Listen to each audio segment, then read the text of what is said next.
Cumprimento a todos com a paz do Senhor Jesus e aos meus ouvintes que se encontram nessa praça, nesse momento de lazer, em família ou amigos e amigas. Que esta paz que habita em nossos corações também possa encontrar guarida no coração de cada um de vocês. Como já tem sido mencionado nesta noite, a respeito de um propósito, a respeito de um ato de amor para com Deus, de Deus para com a sua criação, eu quero fazer aqui as minhas palavras, como já tem sido mencionado. A reflexão que eu quero trazer nesta noite para os nossos corações se encontra na segunda epístola de Timóteo, louvado seja o nome do Senhor, capítulo de número 2, bendito seja Deus. Timóteo, 2 Timóteo, capítulo de número 2, corrigindo, capítulo de número 1, versículo de número 9, que diz da seguinte maneira: que nos salvou e nos chamou com uma santa vocação, não em virtude das nossas obras, mas por causa da sua própria determinação ou propósito e graça. Essa graça nos foi dada em Cristo Jesus, desde os tempos eternos. Louvado seja o nome do Senhor Jesus. E diante deste versículo que eu fiz menção nesta noite, eu estava até comentando com o irmão Genaldo, que parece que nós combinamos, pois o mesmo autor dessa epístola, que é Paulo, foi lido justamente por ele, anterior a mim, a essa oportunidade no qual me foi concedida. Mas isso não é coincidência. Isso se chama divina revelação da parte de Deus, pois nós, crentes em Cristo Jesus, que somos habitados pelo Espírito Santo de Deus, somos guiados por este Espírito. E Deus, assim como revelou ao coração dele, como tem revelado ao coração dos outros irmãos, que aqui tem mencionado, fazendo explanações a respeito de um propósito, a respeito do desígnio, da vontade deste Deus amoroso, mas um Deus justo, que é de salvar você e nos salvar. Não é diferente, porque neste versículo em que eu mencionei nesta noite, o apóstolo Paulo, ele vai nos dizer a respeito de um projeto, a respeito de um propósito que este Deus tem para com a sua criação, que este Deus tem para comigo e para contigo. E o que é propósito? Propósito é a intenção de fazer algo, é a intenção ou um projeto estipulado por alguém. E o propósito de Deus é que eu e você venhamos ser salvos.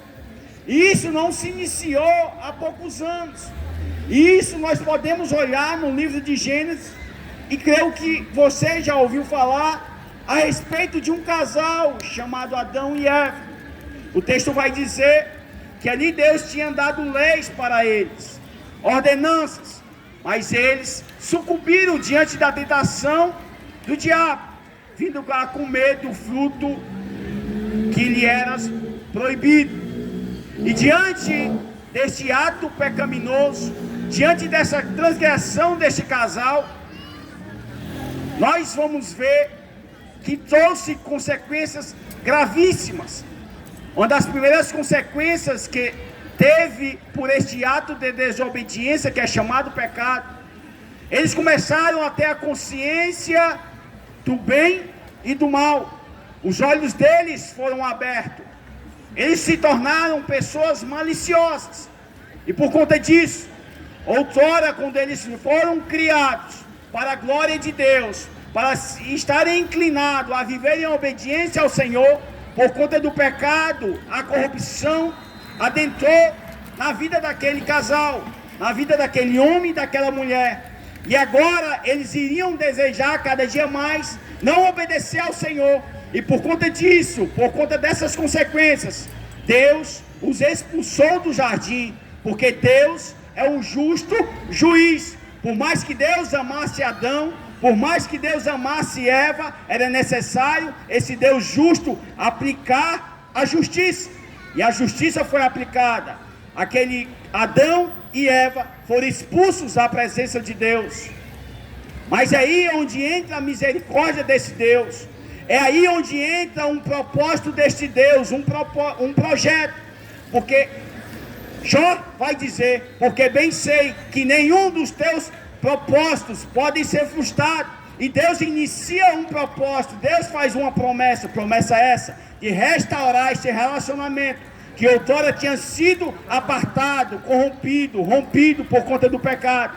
Deus vai profetizar e vai dizer para Eva, que Eva iria produzir uma semente, e esta semente ela iria ser mordida no calcanhar pela serpente, mas que esta semente iria esmagar a cabeça dessa serpente, que é Satanás. O apóstolo Paulo, nesse texto, ele está nos dizendo que o propósito da salvação, ela não vem do homem, mas sim vem de Deus. E este propósito é mencionado diversas vezes aqui nesta noite.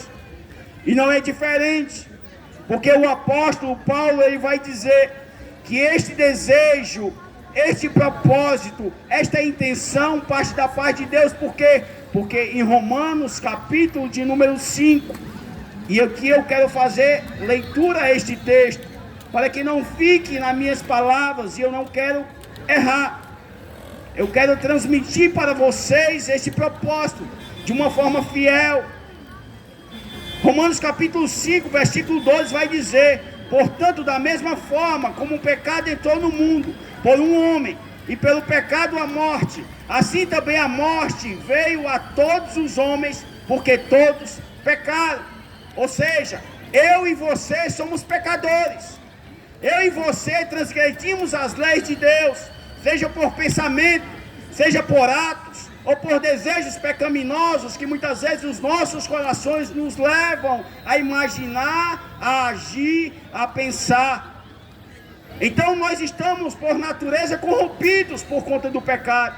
Mas Deus, ele tem um propósito este de salvar você, propósito esse de restaurar o relacionamento dele para contigo, propósito esse de lhe transformar em uma nova criatura.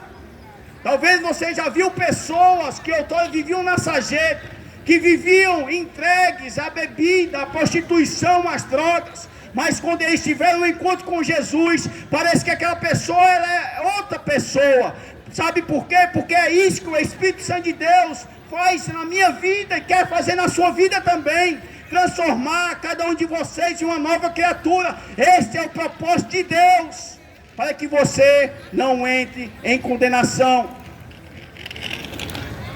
O apóstolo João, no capítulo de número 3, versículo de número, e aqui eu quero fazer menção, porque diante dessa transgressão e desse justo juiz que é o nosso Deus, existe uma ira, e esta ira é algo que está permanente sobre a vida daqueles que rejeitam este propósito de Deus, rejeitam esta vontade de Deus.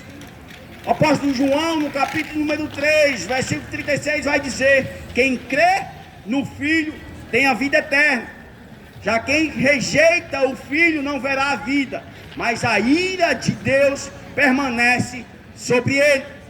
Existe uma ira de Deus, por conta de que as suas criaturas não querem se submeter à sua vontade. Foi justamente o que aconteceu com Adão.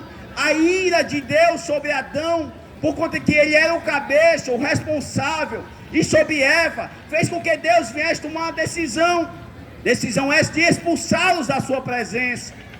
Decisão essa que nós podemos ver que Deus derramou a sua ira sobre Jesus Cristo de Nazaré na cruz do Calvário.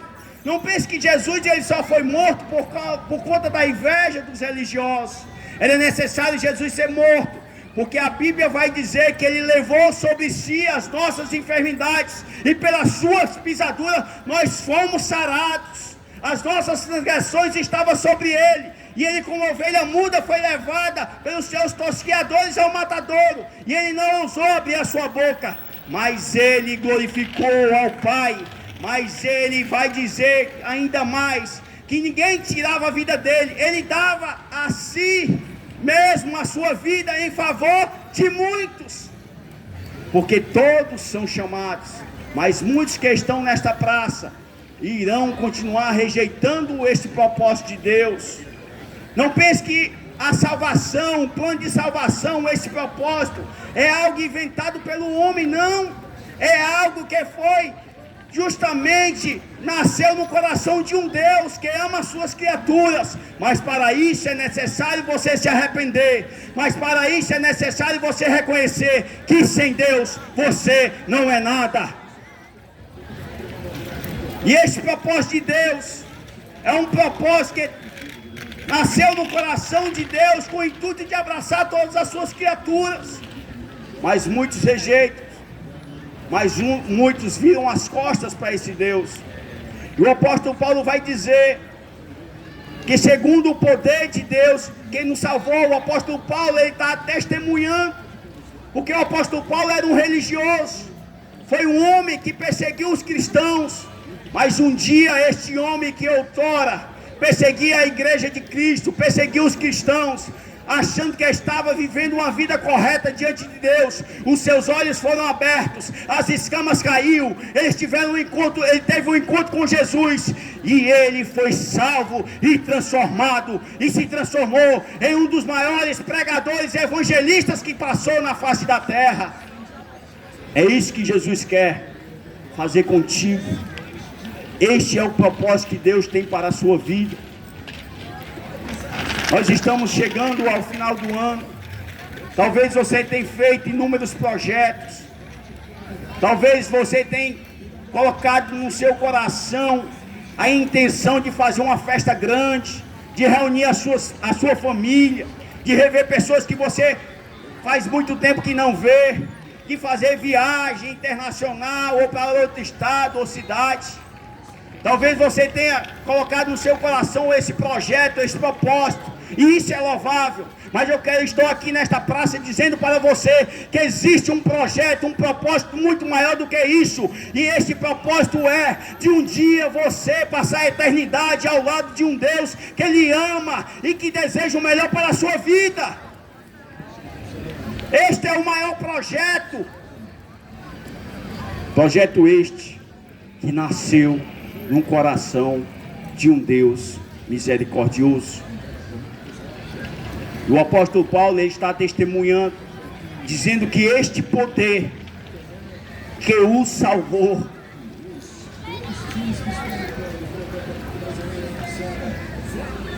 se existe alguém que tem o poder de transformar a tua vida, de transformar a tua história, de transformar a tua família, esse poder só é possível ser encontrado em Deus, na pessoa de Jesus Cristo de Nazaré, porque a Bíblia vai dizer que aquele que está em Cristo, nova criatura é.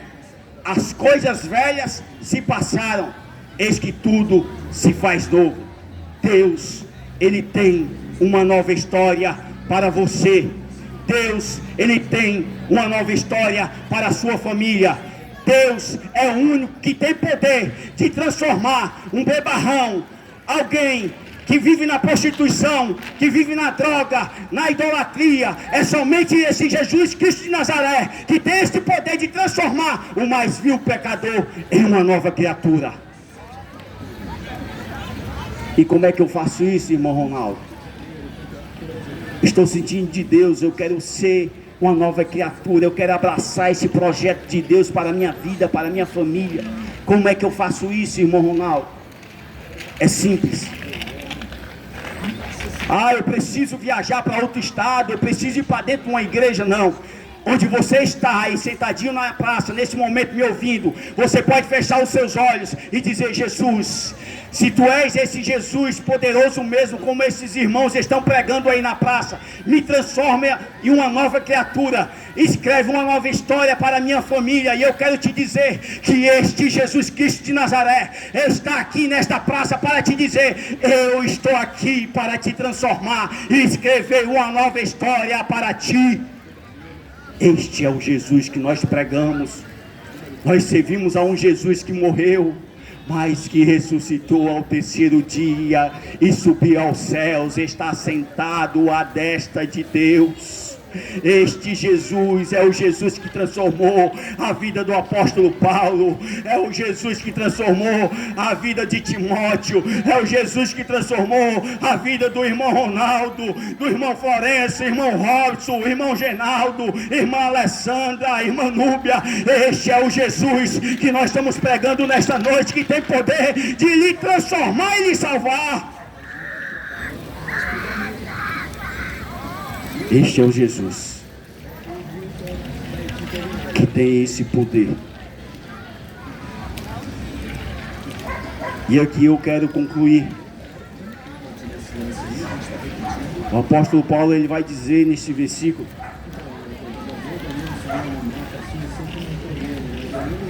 que esta salvação, ela não vem pelas obras, que esta salvação não vem pelo que eu faço, não vem pelos recursos que eu posso doar aos mais pobres, pelo alimento que eu possa dar aos famintos, que esta salvação, ela não vem pelo fato de eu tentar me isolar e viver distante de tudo e de todos para não cometer pecado. O apóstolo Paulo está dizendo que nós, seres humanos, não tínhamos capacidades de alcançar essa salvação a não ser pela graça. E o que é graça, irmão Ronaldo? É favor imerecido de Deus para com as suas criaturas. Eu e você não merecemos este amor. Eu e você não merecemos fazer parte desse projeto.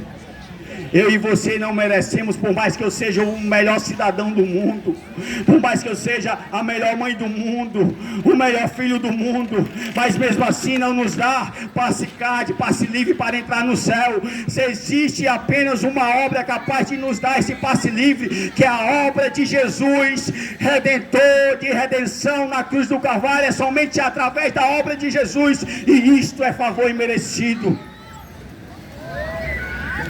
É somente a obra de Jesus. E o que é que eu faço, irmão Ronaldo? Vou reler novamente. E aqui eu concluo. Vou voltar novamente para o Evangelho de João, capítulo número 3. E vou ler novamente o versículo 36 para que fique gravado no seu coração. Quem crê no Filho tem a vida eterna. Creia.